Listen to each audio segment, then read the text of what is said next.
വരുണിനെ എസ്റ്റേറ്റിൽ അയക്കാൻ ഒരു തീരുമാനം ഏട്ടത്തിയെടുത്തത് വളരെ നല്ല കാര്യം തന്നെയാണ്. ഇത്രയും ദിവസം രാധിയെ കാണാതിരിക്കുമ്പോഴേ അവന്റെ മനസ്സിനൊരു മാറ്റം വരുമായിരിക്കും. അവനവളെ മറക്കാൻ വേണ്ടിയാ ഞാൻ നിർബന്ധിച്ചത്. പക്ഷേ ഈ പ്രണയത്തിനൊരു കുഴപ്പമുണ്ടല്ലോ ഏട്ടത്തി. ഏട്ടത്തി കേട്ടിട്ടില്ലേ, 12 കാലം ജയിലിൽ കിടന്നിട്ടും 1000 മൈലുകൾ സഞ്ചരിച്ച് പ്രേമിച്ച ആളിനെ കാണാൻ പോയിന്ന കാര്യമൊക്കെ? വരുൺ തിരിച്ചെത്തിയാലും വീണ്ടും ഇതൊക്കെ തന്നെയല്ലേ സംഭവിക്കുക? വരുൺ തിരിച്ചെത്തുന്നതിന് മുൻപ് എന്തെങ്കിലും ഒന്ന് ചെയ്യണം. ഞാൻ എത്ര ആലോചിച്ചിട്ടും ഒരു പിടിയും കിട്ടുന്നില്ല. ഞാൻ നല്ലൊരു വഴി പറഞ്ഞു തരട്ടെ. എന്താ? നാളെ നമ്മൾ നേരെ ദേവനാരായണ തിരുമേനിയെ കാണാൻ പോകുന്നു. ഇവിടെ നടന്ന ഈ കാര്യങ്ങളൊക്കെ നേരെ മുഖത്ത് നോക്കി അങ്ങോട്ട് പറയുന്നു. എന്നിട്ട് പ്രിയങ്കയ്ക്ക് കണിമംഗലത്തെ മരുമകളായി ജീവിക്കണമെങ്കിൽ രാധിക ഈ നാട്ടിന്ന് പോയേ പറ്റൂന്ന് നമ്മൾ പറയുന്നു.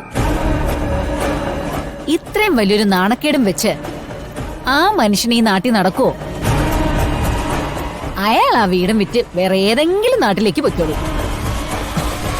അത് വേണ്ട ഉർവശി.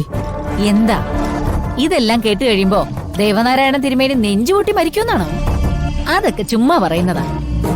അങ്ങനെ പറയുകയാണെങ്കിലേ പ്രിയങ്കയുടെ വിവാഹം നടന്നതിന് ശേഷം എന്തൊക്കെ പ്രശ്നങ്ങളുണ്ടായി? അയാള് ചത്തില്ലല്ലോ.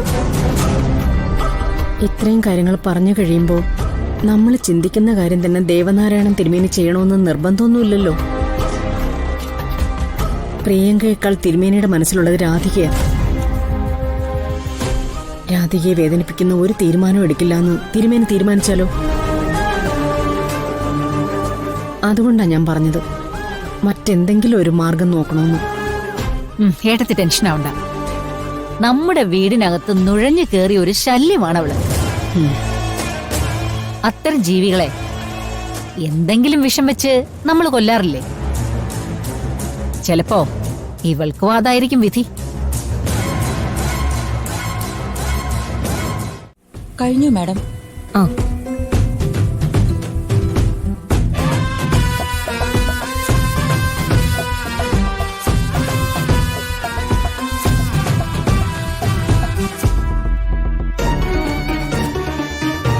പ്രിയ, ദാ. അതെ, അടുത്ത സീനിലേക്കുള്ള ചെരുപ്പം തുടച്ചേ. എന്താ ലതാ മങ്കേഷ്കർക്ക് അത് തുടയ്ക്കാൻ വല്ല ബുദ്ധിമുട്ടുണ്ടോ?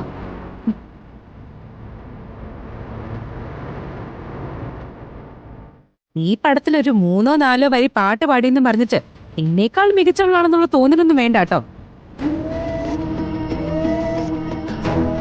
പാട്ട് പാടിയാൽ തന്നെ ഈ പടത്തിൽ അത് ഉപയോഗിക്കണമെന്ന് നിർബന്ധമൊന്നുമില്ല. വലിച്ചെറിഞ്ഞു കളഞ്ഞ അതോടുകൂടി തീരും.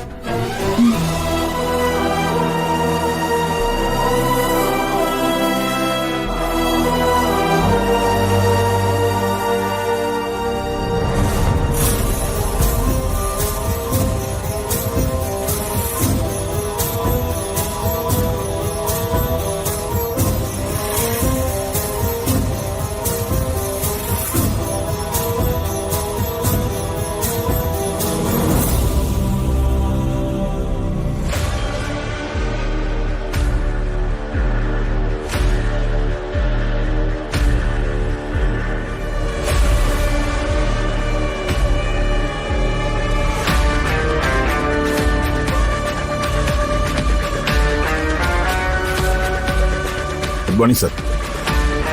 Good morning Balaji. बालाजी ഇത് വെച്ചോ.